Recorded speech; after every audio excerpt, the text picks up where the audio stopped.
the shooting industry, the shooting sports for a long time, and there really has never been a showcase event to bring out the best talent, the best sportsmanship. So a few years ago, I went to my friends in the shooting industry, the other gun manufacturers and accessory manufacturers, and asked them if they would support me financially and with substantial merchandise donations if I could bring together the best shooters in the world. And they got excited about it. They said, if you bring the shooters together, we'll back you with the financial support and the merchandise support. And they have, and that was in 1979 with the first year purse of about $20,000, and now we're up to $160,000 in 5 years. That's John Bianchi, president and founder of Bianchi Gun Leather, whose dream is now a reality, because this silver cup, along with a check for $10,000, are just a fraction of the prizes that over 200 of the world's best pistol shooters are competing for, as the Bianchi Cup 5 gets underway.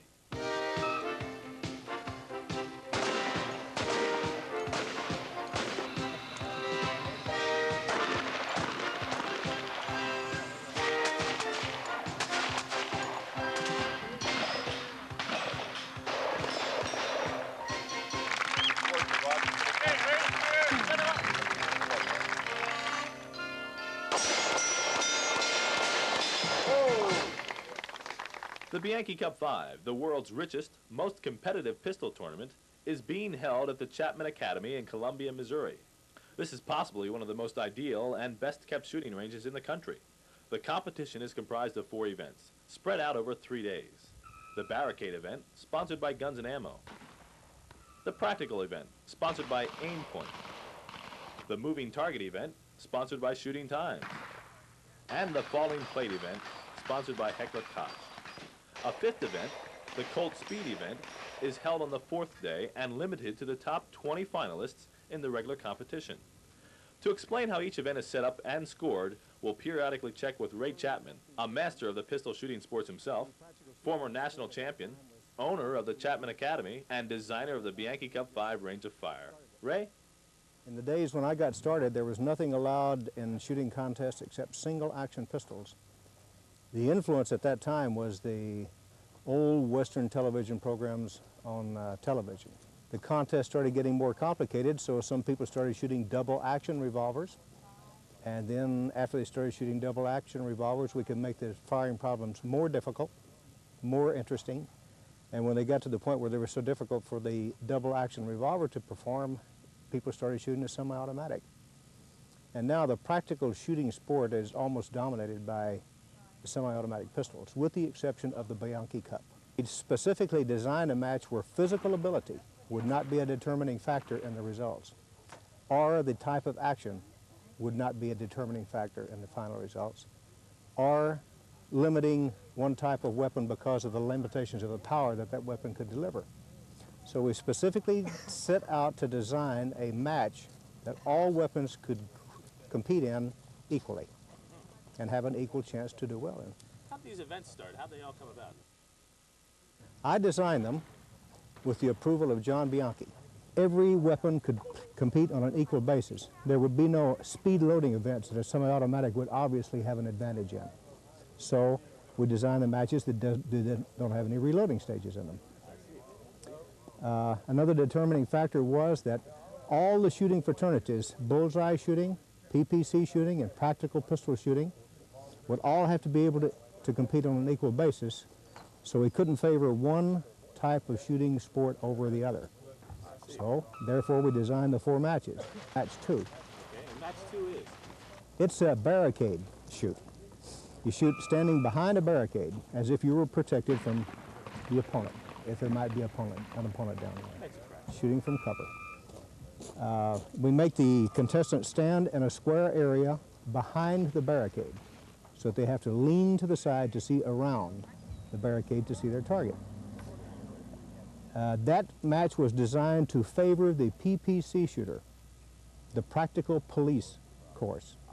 That favors him slightly because they always shoot from behind barricades. Again, it's a 48-round match. There's 12 rounds fired from each range of 10 yards, 15 yards, 25 yards, and 35 yards. They fire 6 shots from the right side and then 6 shots from the left side. The time sequences change. At 10 yards, they get 6 seconds to fire 6 seconds from one side of the barricade. They reload, get ready, and fire 6 shots in 6 seconds from the opposite side of the barricade. That is repeated all the way back to the 35-yard line, except that the time limits are increased from 6 to 7 to 8 to 9 seconds. At the final distance. At the final distance. Total of 48 rounds.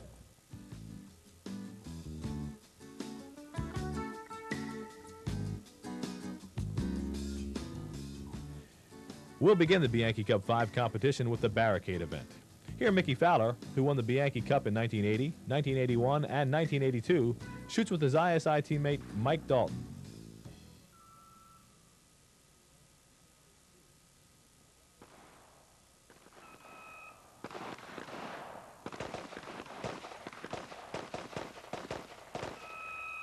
That's a perfect 6 10s with 5 X's for Mickey Fowler. It's important to note, these shooters aren't really shooting against one another. They're shooting against the time clock.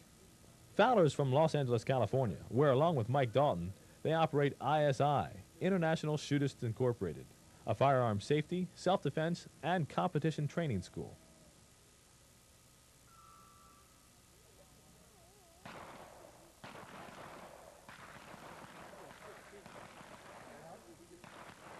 Here's the second position, 15 yards.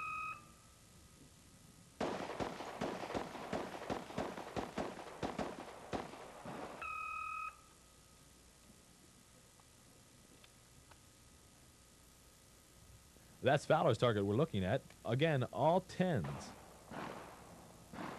Now let's check out his form in slow motion.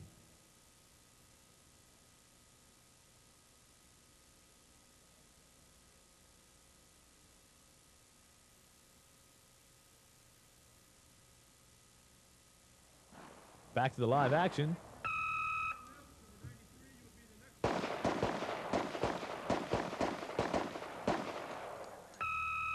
That's Fowler again with all 10s. Downrange, please do not handle your weapon. We'll move back to the next yardage. This wide camera angle will give you a perspective as to the layout of this event. That's the timing official talking to Mickey Fowler, and word has it, the official's notifying Mickey that one of his shots was recorded late by the electronic scoring system. This will negate one of his shots and automatically drop his score 10 points. And that's sure to come into play in the overall competition.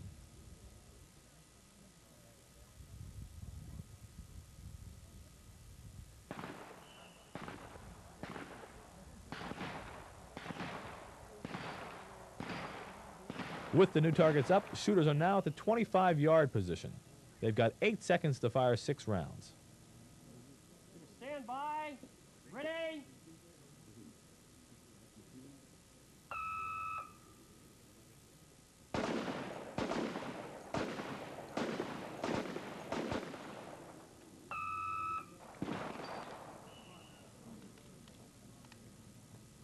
Here it is again in slow motion. You can see Fowler is up first with the draw.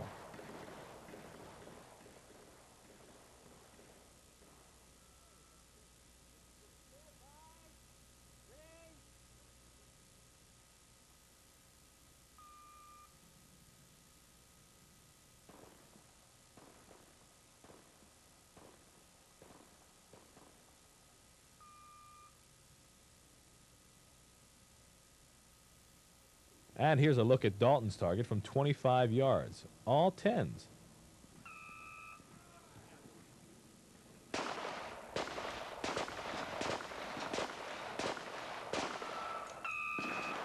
That's Fowler's target. Once again, all 10s.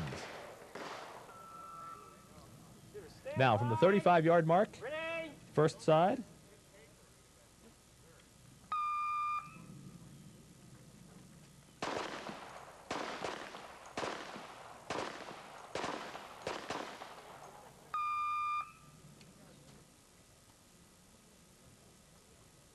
And second side.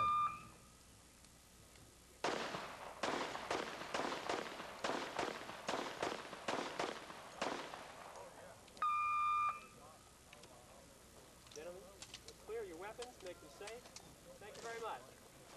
The officials are headed downrange to retrieve the targets, and will be able to check the scoring in moments. Earlier today, we captured Linda DeVitas at the barricade, one of the 10 women competing in the Bianchi Cup 5.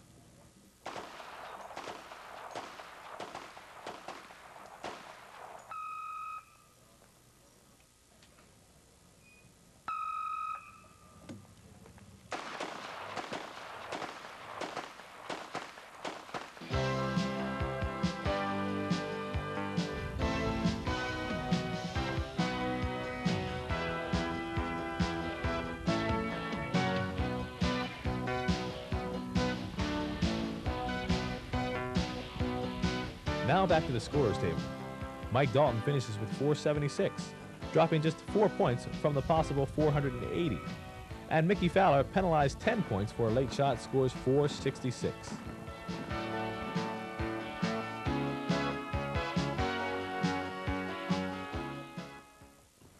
Here's Mitchell McNeese and John Pride at the barricade event.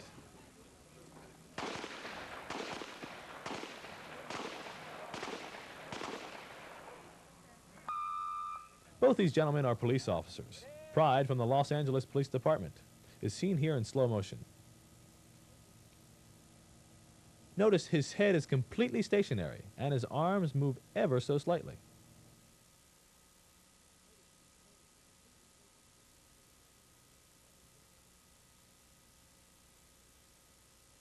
Ready?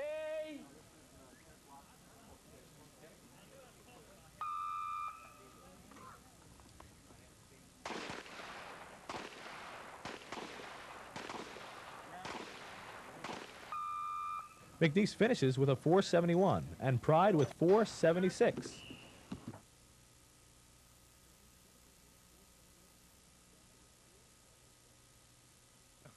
Earlier, we spoke with Mitchell McNeese, who's from Mississippi, and asked what type gun he's using and what type ammo for the Bianchi Cup 5.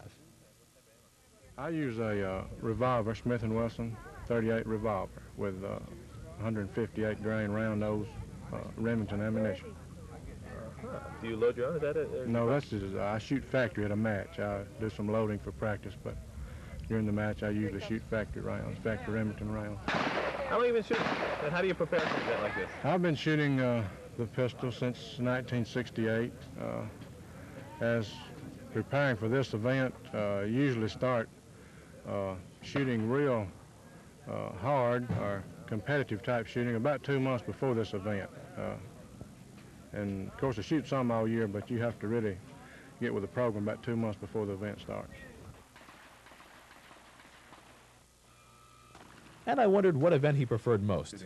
I would say the favorite event would probably be the most fun event, which would be the running man or the plates or something of that nature.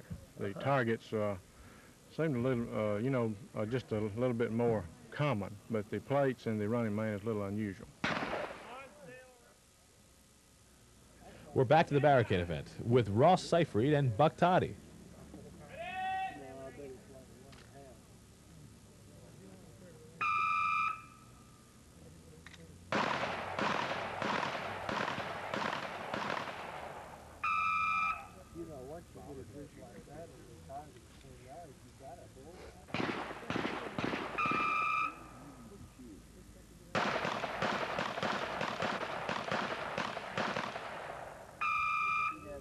That's Ross with all 10s for the first 24 shots.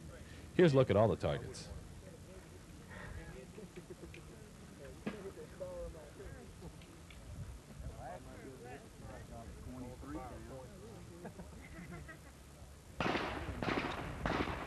Now from 25 yards with new targets in place.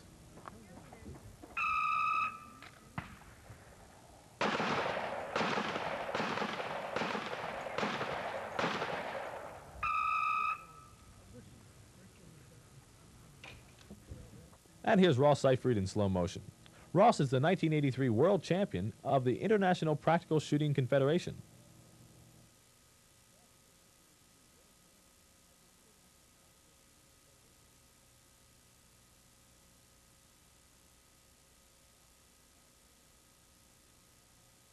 Now from 35 yards. Ready?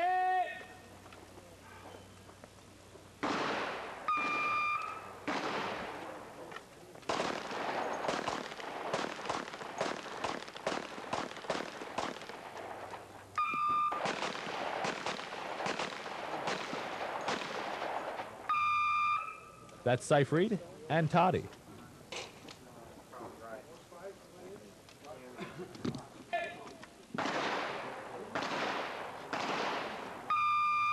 So Ross Seyfried finishes with a 475 and Buck Toddy 455. Earlier we spoke with Seyfried and asked what he thought of the Bianchi Cup 5. The competition as a whole it's a superb get-together of shooters. First off, because it's probably the only tournament that draws shooters from all pistol shooting disciplines.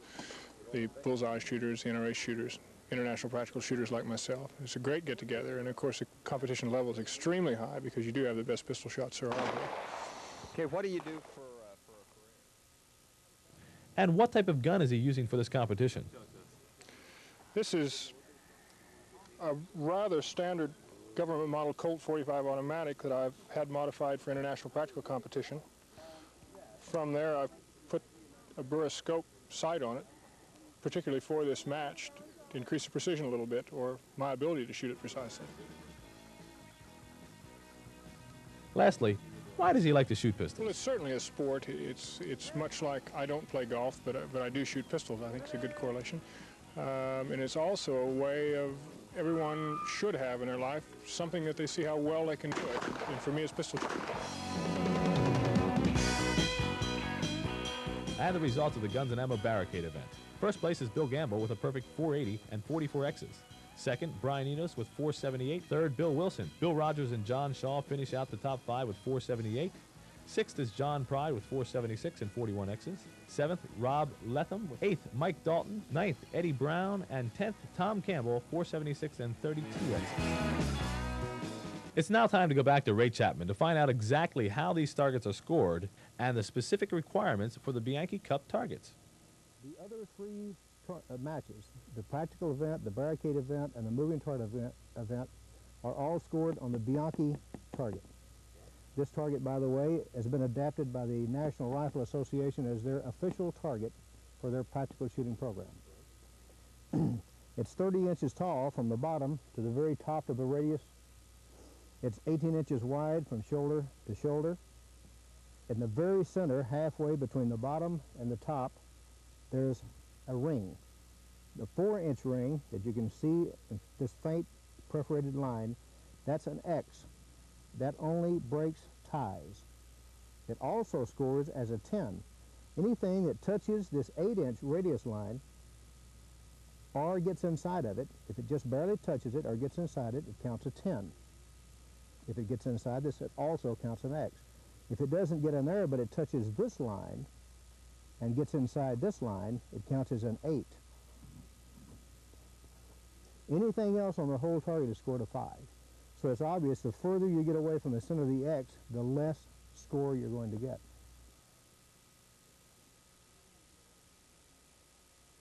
So that's a 5 anywhere on the target outside of the last ring.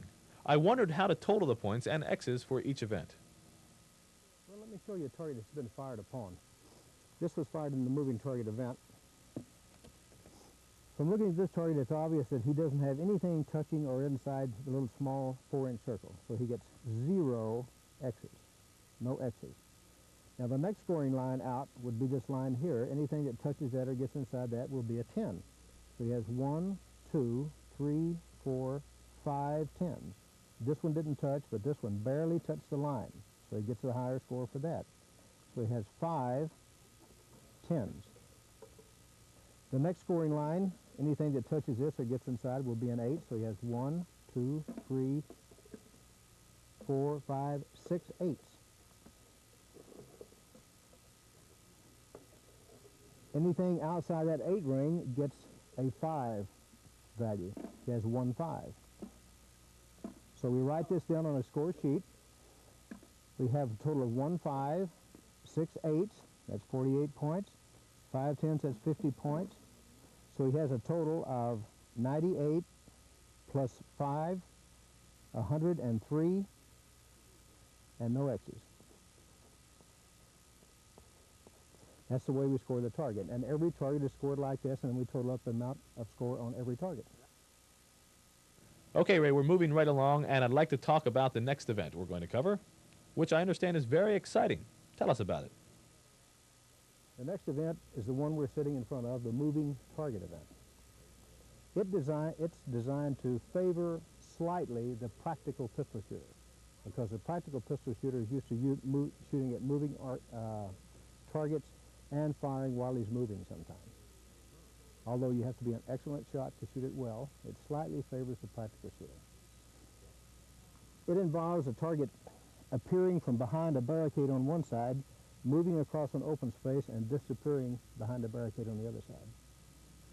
The opening between the barricades is 60 feet. The target travels that 60 feet in 6 seconds. Always the same. It'll come from the right side first, move across to the left, then move to the left, back to the right. Always the same speed? Always the same speed, 10 feet per second. The only difference is the amount of rounds that you're required to fire. From 10 yards, you have to fire 6 rounds at it while it moves in one direction. Then when it appears again, to start back in the opposite direction, you fire 6 rounds at it going in the opposite direction. That's a total of 12 rounds. The only difference in that match is the distance you shoot. When you move to 15 yards, you only fire 3 rounds at it each pass. But you do that 4 times for a total of 12 rounds. And that is repeated at 20 and 25. So there it is, the Shooting Times moving target event. We'll pick up the action with Tom Campbell, who works with Smith & Wesson and is firing the Super Gun, a $35,000 prototype.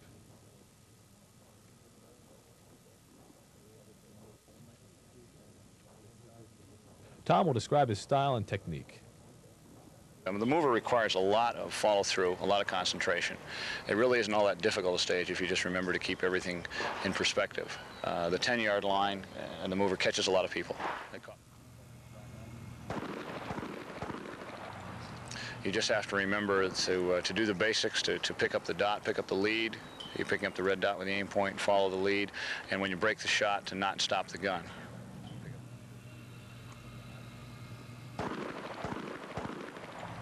Perfect 10s for Tom Campbell.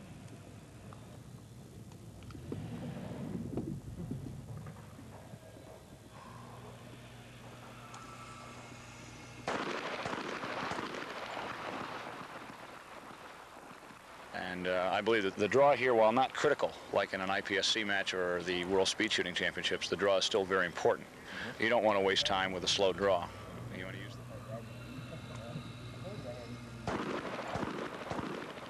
Well, the technique there is to keep the head in line with the arm, not move the head, not pick it up, and of course maintain the proper lead, and then break the shot without slapping the trigger, which is everybody's problem.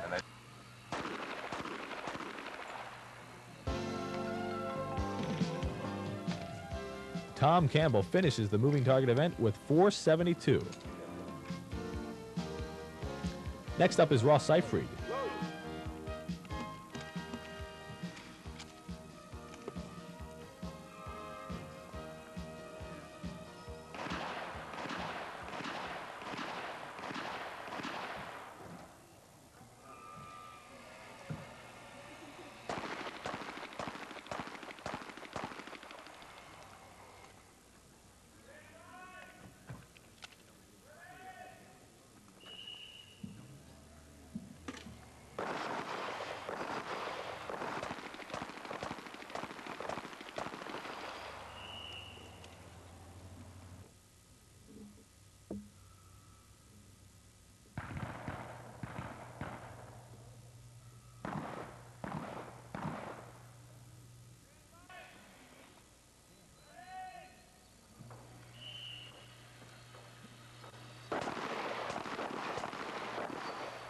And here he is in slow motion.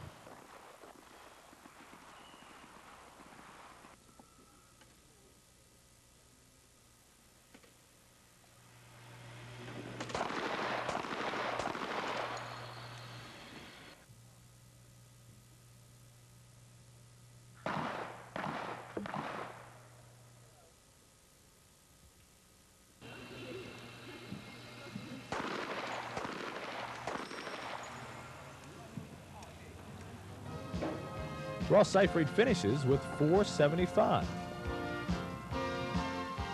This is Rob Letham.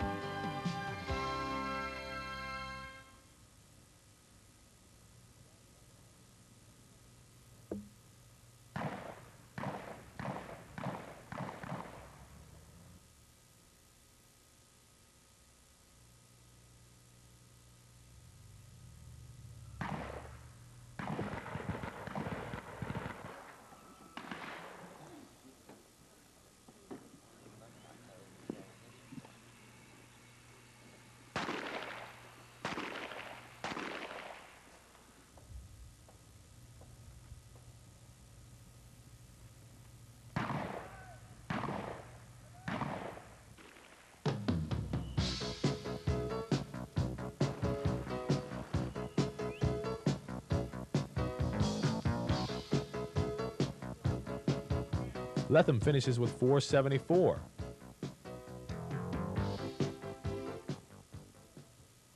Next from the Los Angeles Police Department team, Fred Romero.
And a look at his targets, Romero finishes with 466.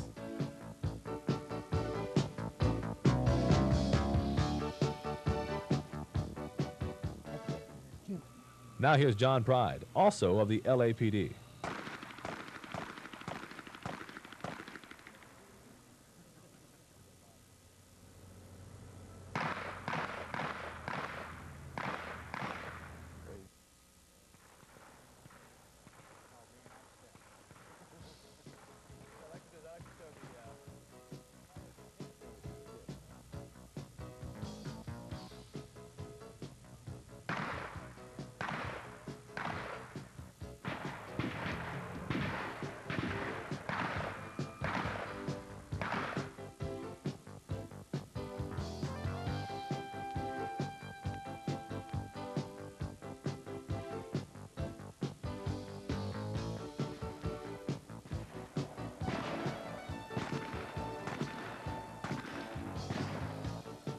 And from the final position of 25 yards.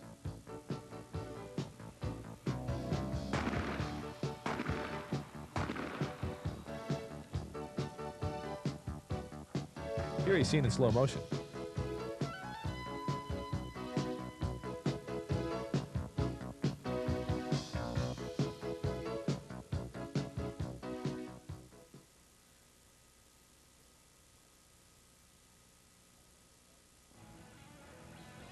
And a look at his targets gives Pride 468.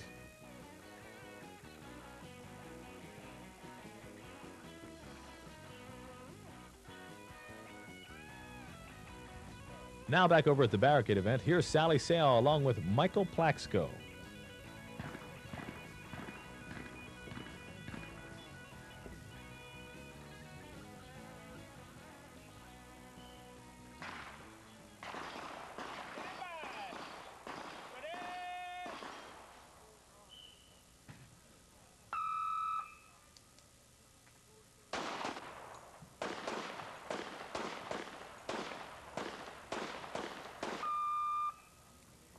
Time, if you will, go ahead and make your weapons safe.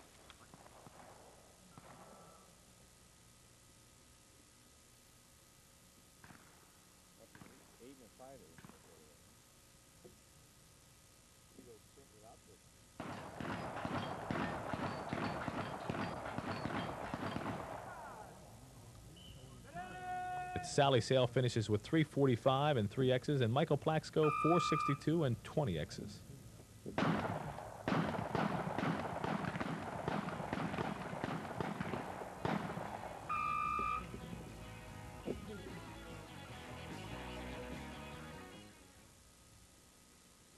Our next shooter at the moving target is Mark Duncan, who operates a gun shop in Wilkesboro, North Carolina. He's at the 10-yard position.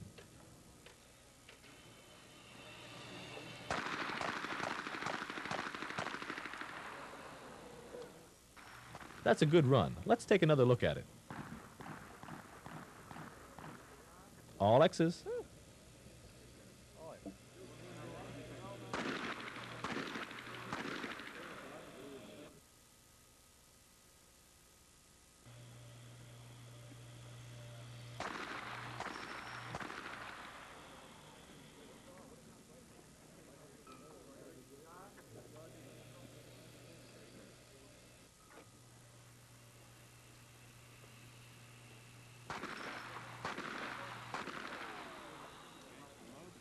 That's Bill Owens in the green shirt, who represents Caswell Scoring Equipment.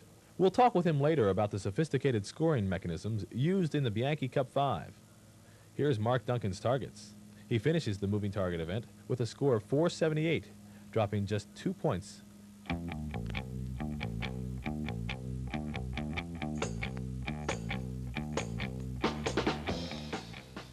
Now on to Mike Dalton, seen here at the 25-yard distance of the moving target event.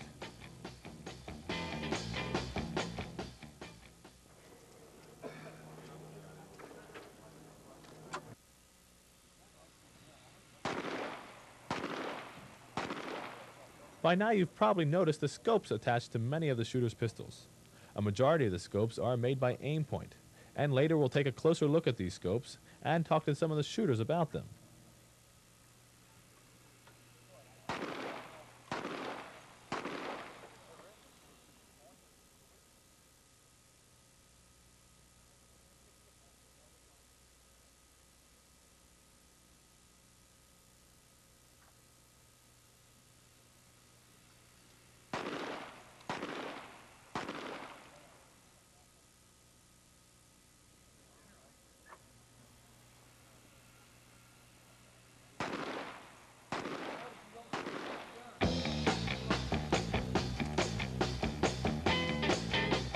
Mike Dalton completes the moving target event with 465, dropping just 15 points.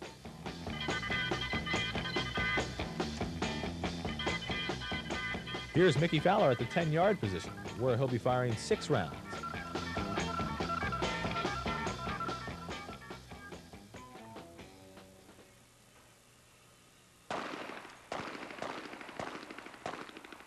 All 10s. And now at the 15-yard position, firing 3 rounds.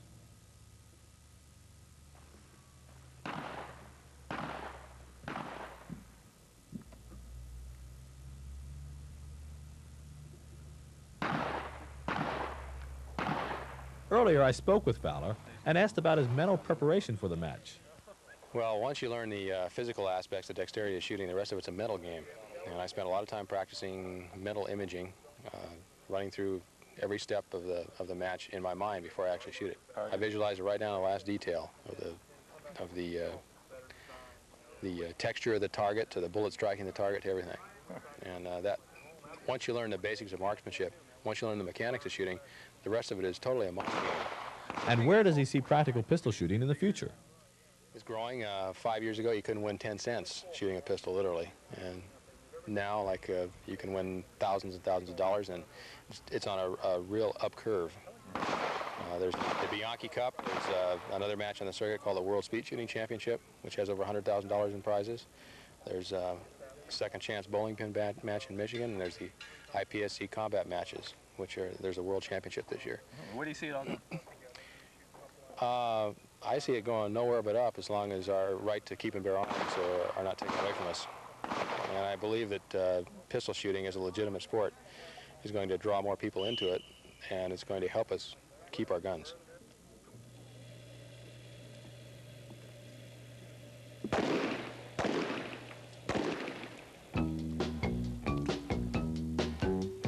Mickey Fowler completes the moving target with a 476. In the middle of day 2, H&K sponsored the shotgun demonstration with the world's best shotgun shooter, John Satterwhite. He's really incredible and entertaining, as you'll see here. We've got this gun pretty much trained. All we have to do when we want to shoot from the hip, of course, the gun has just a little bit of radar in it. All we have to do is just tell the old gun what we wanted to do. For instance, if one day we wanted to go out and shoot some eggs, we just turn this gun down to AIG, egg, toss it out there and hit it right there from the hip. If we want to shoot quail, that might be a little bit different. We'd have to say quail gun, Q-U-E-I-L, quail, toss him out there, right there from the hip. Let's try one more out in here. Now, I must confess to you that this gun only shoots the rooster birds. It lets the hens get away.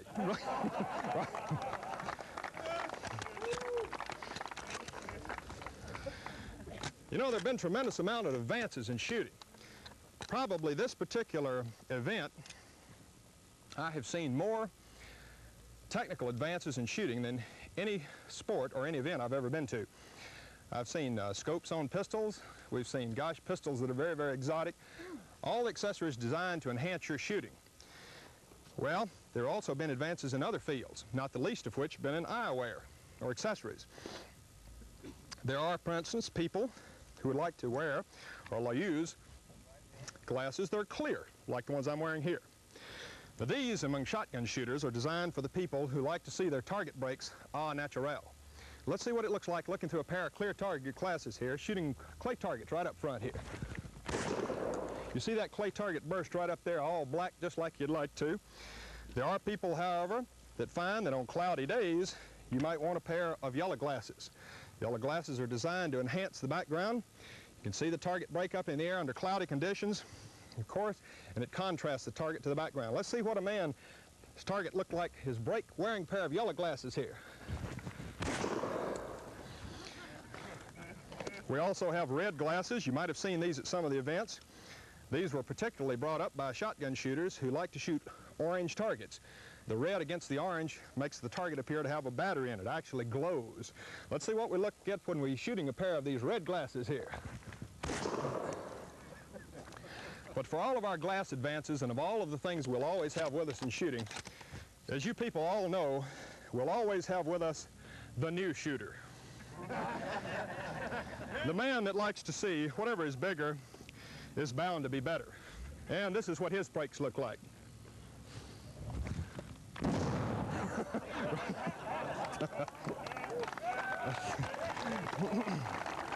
Thank you. Thank you. 600-pound line at close range. That's tremendous stopping power. To try to give you an idea of what kind of stopping power that is, let's take a few of these items we've got here on the table that you ladies are familiar with and just see what a 12-gauge shotgun loaded with little light loads will do to it. Let's start out here with a big orange. See what it'll do to a big orange right there. See, how about a potato right up there? See a little lime right over here. See a little tangerine right up there. A little lemon right up there. And if you ladies, having been confronted with a problem, thank you, having been confronted with a problem that you normally run into when your husband calls home and says, honey, we're bringing home a few extra guys. You don't mind cooking up a little extra supper? Well, I'm going to show you how to make a salad in a hurry. You know where the 12 gauge is located, right? Just slip down to the closet, pull out that 12 gauge, get yourself one head of cabbage. And this is what it looks like, right up there. How about a red one right up in here for a little color? One more red one for color right out there. Yes, sirree. Messy, you say, but I'll tell you, you can't argue with the results.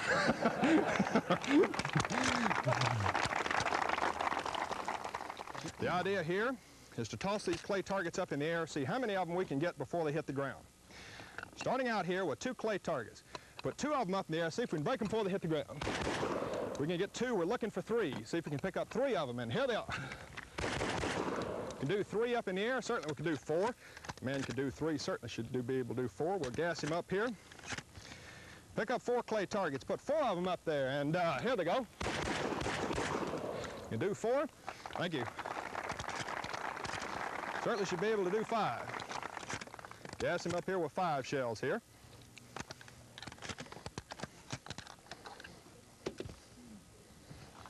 And let's put 5 of them up in the air.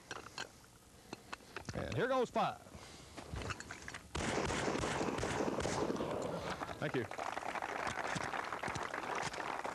What we'd like to do now is we'd like to attempt a shot for you, throwing 7 clay targets up in the air, breaking all 7 clay targets with 7 separate shots before she hits the ground. Let's see if we can do it.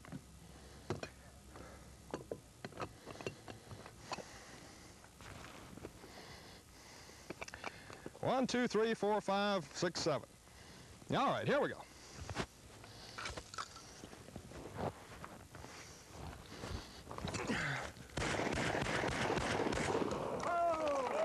Thank you, thank you. Thank you. Here.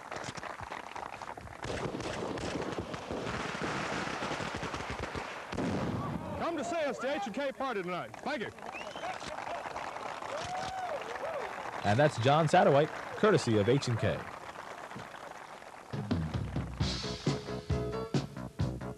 Now back to the moving target event. There's James Piacentini of Aimpoint USA, manufacturers of the scopes you've seen, like the one used by this next shooter, Mike Fitchman.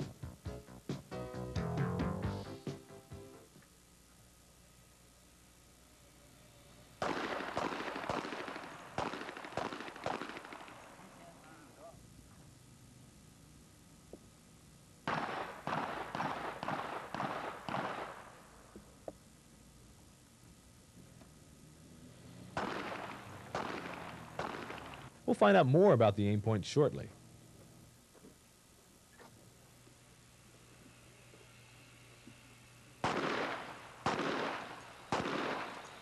Unload.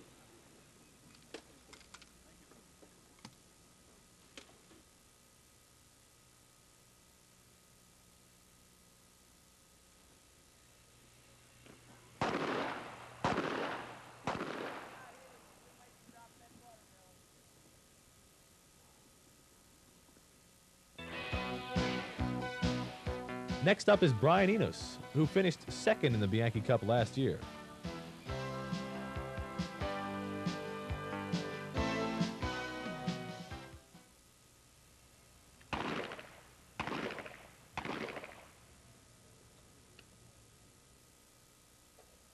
And here he is in slow motion.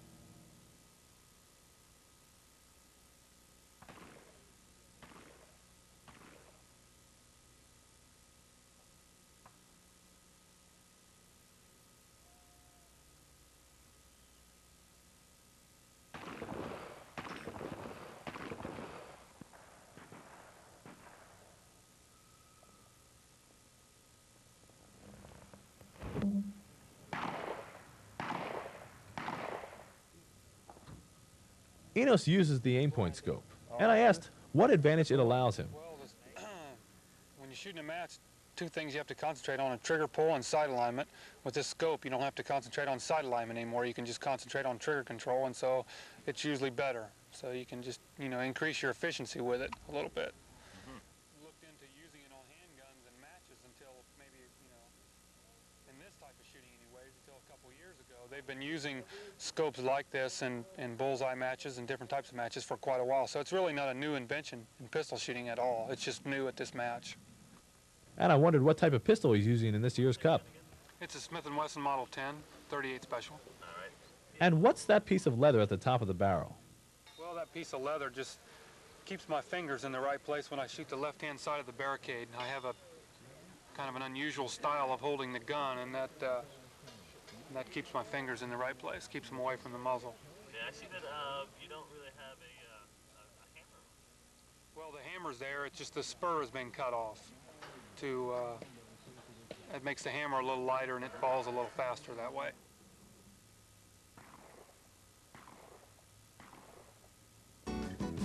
Enos completes the moving target event with a very high 478, which allows him to take first in this event.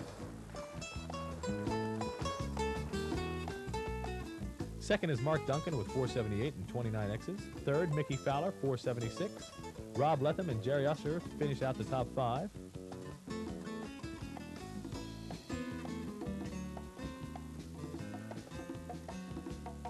Sixth is Tom Campbell with 472 and 31 X's. Mike Murray is 7th. J.P. Nelson is 8th with 470 and 27 X's. Vance Schmidt is 9th. And John Pride is 10th with 468 and 24 X's.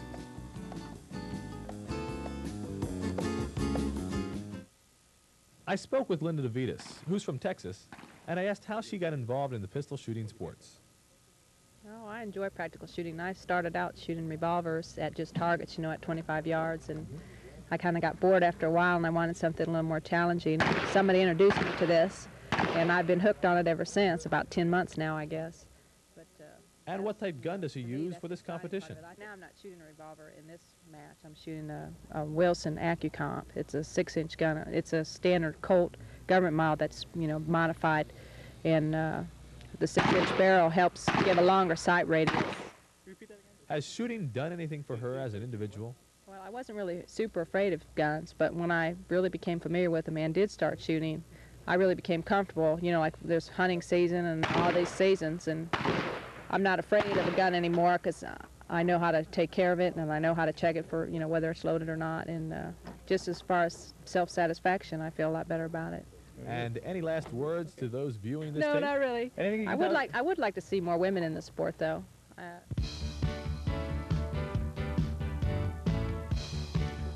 Next up is the Aim Point Practical event. And for an explanation of the course of fire, we'll go back to Ray Chapman. Match 1 doesn't favor anybody. That's an all-round general basic exercise type match. How does it work? It's the practical match. It's to test the shooter's skill at close range to very long range for precision shooting. 10 yards out to 50 yards. It tests his ability to draw smoothly, get into action quickly, get his shots placed in the center of the targets quickly. How does that work?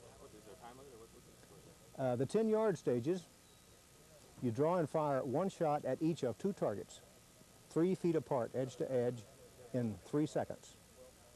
Now that's plenty of time if you do everything smoothly and correctly. Then you draw and fire 2 shots at each of the 2 targets in 4 seconds. And then you draw and fire 3 shots at each of the 2 targets in 8 seconds, firing with the weak hand only. Drawing the pistol with the strong hand, transferring it to the weak hand, and firing with the weak hand only. That's to test the shooter's skill, his ability to fire with his offhand. That's all 10 yards? That's all at 10 yards. Okay. A total of 12 rounds. 12 rounds at 10 yards. Okay. Then they move to 15, and from there back, the firing sequences are the same. Repeat those again. 1 shot on each, 2 shots on each, and 3 shots on each. The time limits are the only variable in there. At 15 yards, they get 4, 5, and 6 seconds. At 25 yards, they get 5, 6, and 7 seconds. And at 50 yards, they get 7, 10, and 15 seconds. And that is match 1. That tests their ability to just stand up, draw the pistol smoothly, get a quick side picture, and be able to control fire at various ranges. Here's a long shot of the practical event. We'll pick up the action with Fred Romero and John Pride, closest to the camera.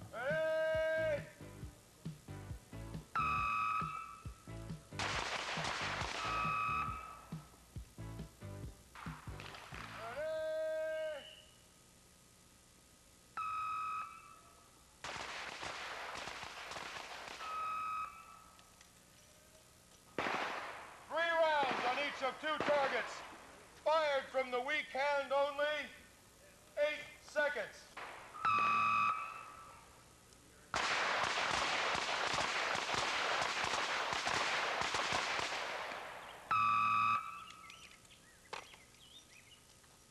And that's weak hand shooting by John Pride.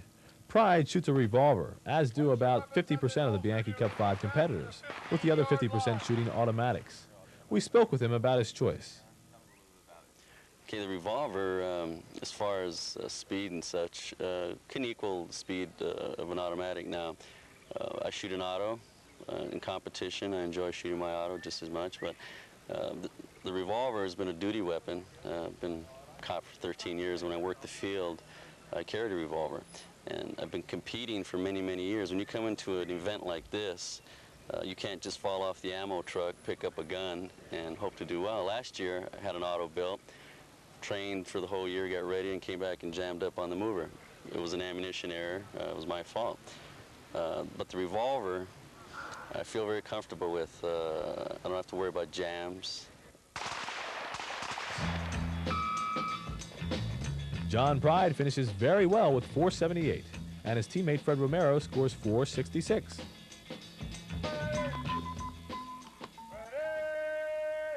Next at the practical event, we have Brian Enos. And a look at his targets reveals 2 X's.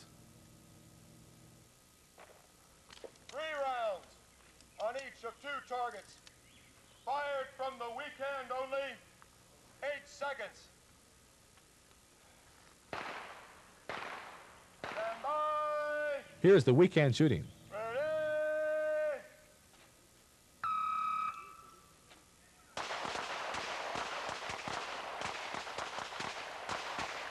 Once again, Enos' targets show 6 10s. Throughout the match, I've wondered how the electronic scoring system worked. I spoke with Bill Owens of Caswell Scoring Equipment. Our involvement with the Bianchi Cup is to add to the Bianchi Cup to various matches equipment to make the timing more accurate, make the calling of fouls or potential problems more accurate, and relieve some of the pressure, obviously, on officials. All right, basically, this unit is capable of showing the operator the number of rounds, shots that strike each of the targets, setting up the timing and sounding a horn for the beginning of the shooting exercise and the ceasefire, the completion of the exercise. And if shots are fired either early or late, before the horn sounds or after the second horn sounds, lights come on indicating an early or late foul. There's a sensor that's attached to the target, and it records the shock wave of the bullet passing through the target.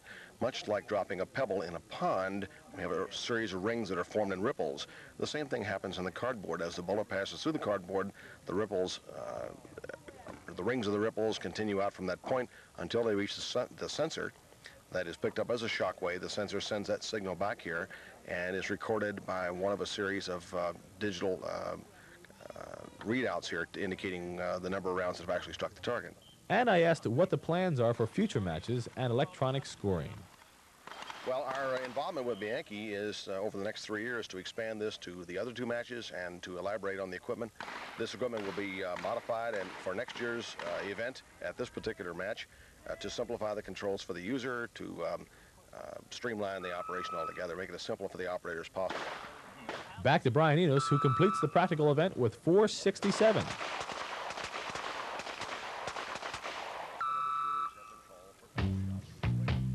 As we look at Ross Seyfried, you'll see what can happen to even the best shooters.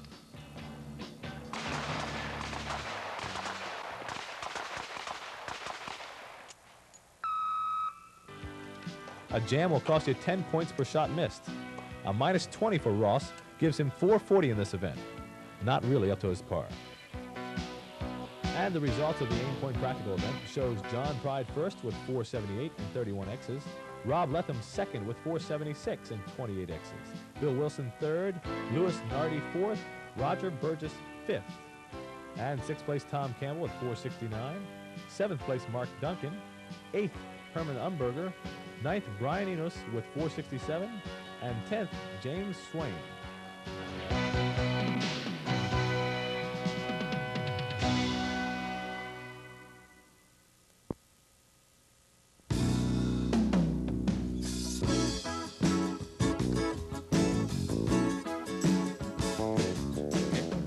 The 4th and final match is the Heckler Koch Falling Plate event. Once again, we'll go back to Ray Chapman to explain the course of fire. Ray? Match number 4 is the Falling Plate match. That match was designed to favor slightly the bullseye shooter from the sport of bullseye shooting. It's a round 8-inch circle. It's the same size as the 10 ring on the Bianchi target. It's either a hit on the falling plate to knock it down to score 10 points, or a miss scores nothing. That's why that is probably the most critical match of the 4.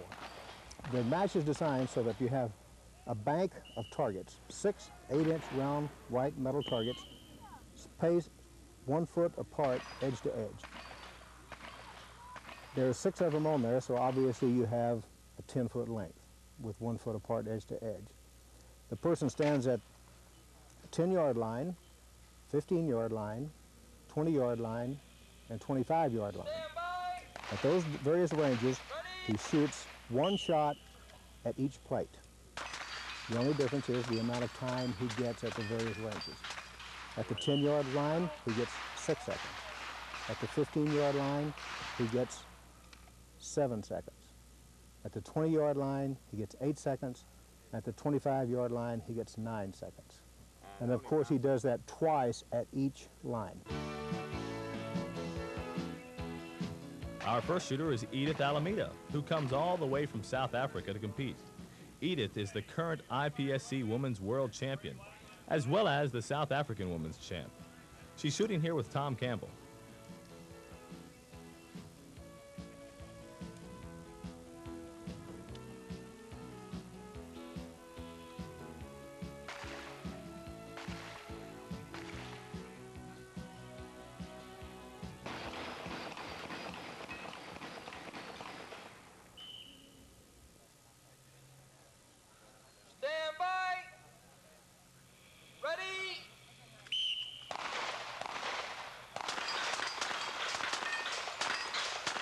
I spoke with Edith and asked her to describe her technique in the falling plates. Especially on the plate events, the most important thing I feel is absolute concentration, because you tend to want to go too fast than what you should go.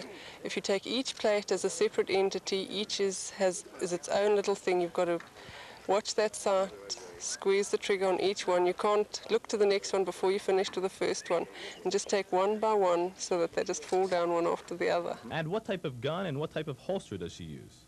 Well, first of all, the gun is Heckler & Koch. It's a 9mm Parabellum. It has a weight on the front so that there isn't as much recoil. I'm using a Bianchi holster. It's known as a Chapman High Ride Cross Draw, simply because I find it very much easier, especially as most people shoot from their sides, and I find it's most uncomfortable to reach to the back. Whereas like here, it's a natural action. Okay. I asked what she considers the most difficult match. I think possibly the most difficult one is the plates. You know, I think that takes about the most concentration, the most drain out of you, because you either get a 10 or nothing.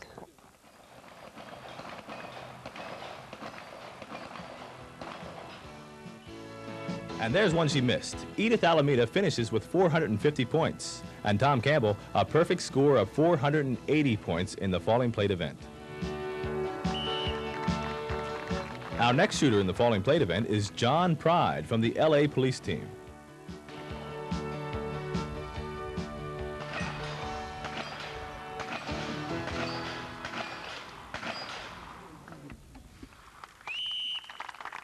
Pride has already shot the mandatory 48 plates perfectly and will continue until he misses, with each additional plate scoring an X.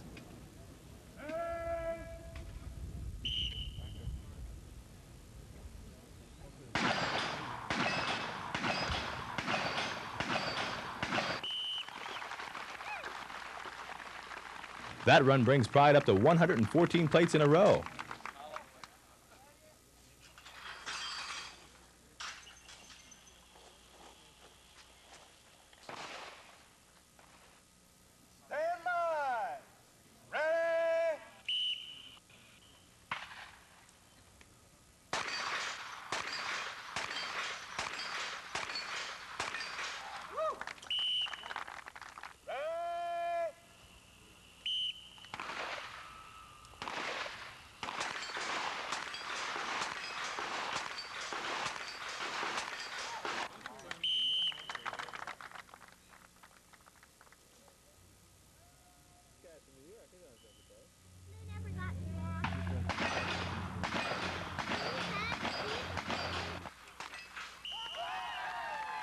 At this point, John Pride leads all competitors in the falling plate event with 306 consecutive plates.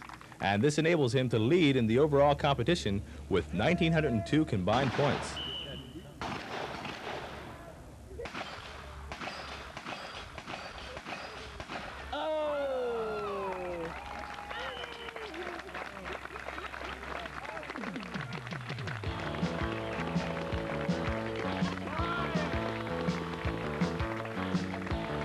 Well, there it is. John Pride misses, but not after setting a new world record of 311 consecutive plates and scoring 1,902 in the regular Bianchi Cup competition, which enables him to take first place in the overall scoring. Next up is Brian Enos. In order to beat Pride and win the Bianchi Cup 5, Enos must knock down all 48 mandatory plates.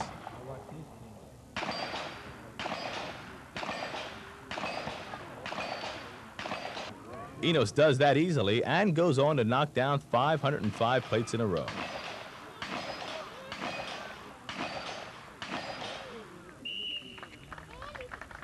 A new world record set here at the Bianchi Cup 5.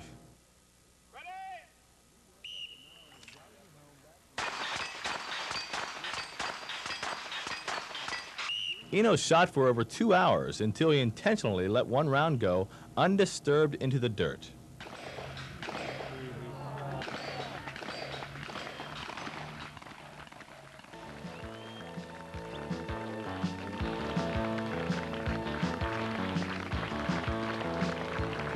So Brian Enos wins the falling plate event, as well as the Bianchi Cup 5 competition, and takes home the first place trophy and a check for $10,000. I spoke with him after the match and asked how long he's been shooting and how he got involved. Oh, competitively, probably about 4 years. Just, I was always interested in guns, and a friend of mine talked me into shooting a match, and after that, well, he couldn't keep me away from matches. So it went from there. What's it like to shoot 505 plates in a row? Well, the plates aren't that tough, really. The first 48 were the tough ones, and after that, it was a little bit more relaxing. And how do you practice for a match like this? Well, we shoot probably 2 or 3 times a week, and then I run and, you know, work out at the gym to keep in top shape. Do you think that's necessary to be a better shooter? Definitely. It's definitely just, you know, for your own peace of mind and mental attitude, you know, so that everything is 100%. I wondered what he thought of the Bianchi Cup 5. The competition is extremely tough, extremely tough. Why, there's any one of 50 people out here who could shoot the scores, I'm sure in practice, you know, necessary to win. My score that I shot, you know, wasn't nearly as good as some of my practice scores, but so it just all depends on what happens when you get out here. The competition's real tough. Did he have any words of advice for beginning shooters? Match shooting, I guess, you just have to practice relaxing while you're shooting too tense and they don't think well. You just need to learn to concentrate and relax. And what does he see in the future for practical pistol shooting? More tournaments like this with this amount of money on them around the country, and possibly full-time shooters to where it could get really, the people could get really amazingly good. Right now, most guys are part-time like myself, and if we could shoot full-time, why, we could get really good. Well, with 505 plates in a row, he sure didn't shoot so bad. What's it like to be a winner with an extra $10,000? It feels pretty good. I lost by 1 point last year, and so I tell you, this year it feels pretty good.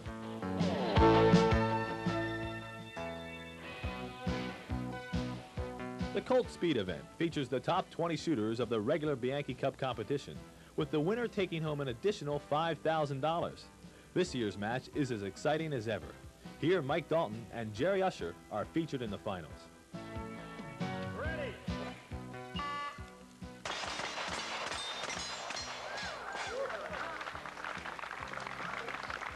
Mr. Usher, time of 2:52.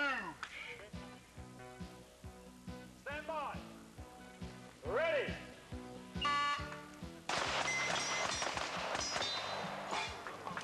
Foul. Mr. Usher, time of 2:76. Usher now leads 2 sets to Dalton 0. Ready.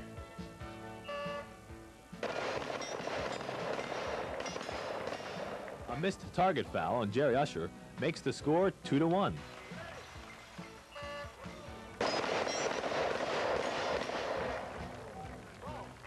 It's now tied up 2 apiece with just 5 shots remaining.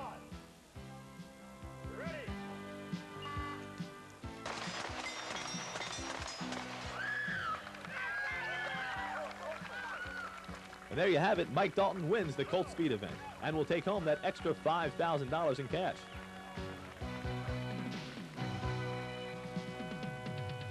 I spoke with the winner of the Colt Speed event, Mike Dalton, who's from Los Angeles, California, and asked about the skill factor involved in this type of shooting.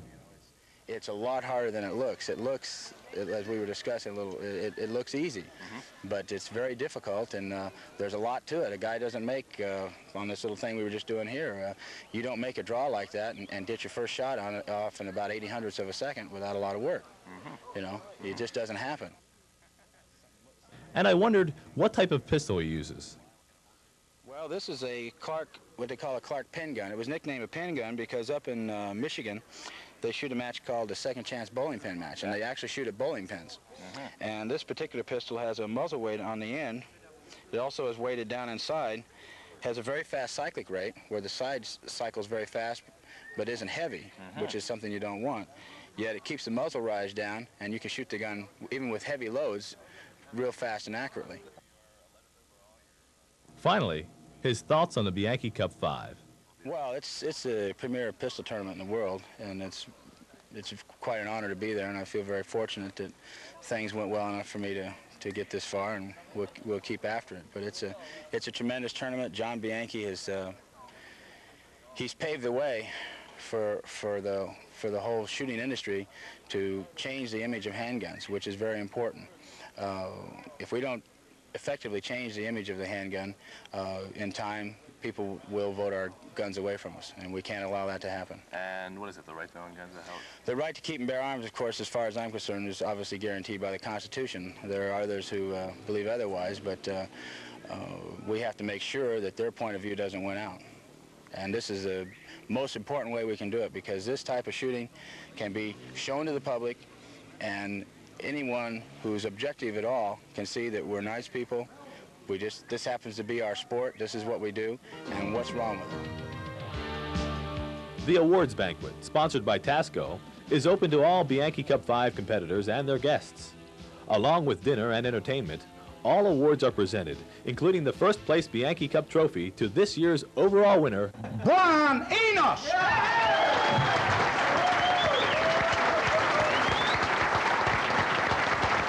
1903 with 612 X's, $10,000 cash to Brian Enos.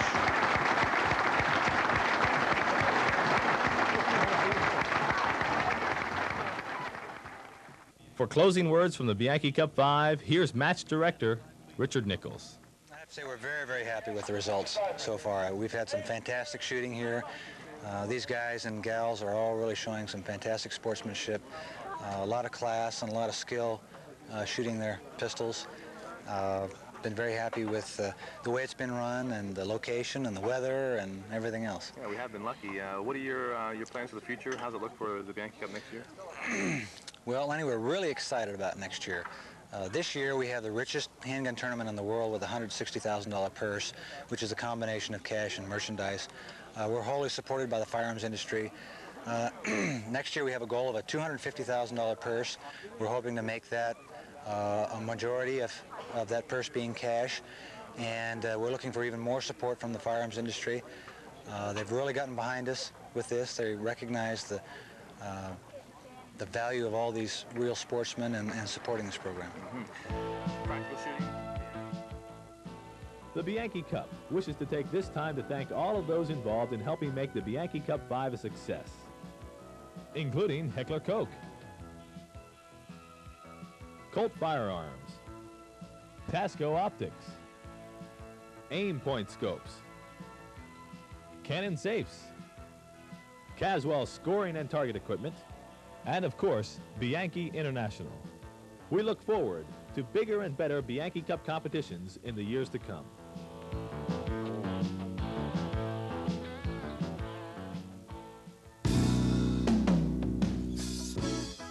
And a recap of the top 10 shooters, Brian Enos finishes first with 1,903 points, 612 X's, and takes home $17,000 in cash and prizes. Second place is John Pride with 1,902 points, 407 X's, and $9,500 in cash and prizes.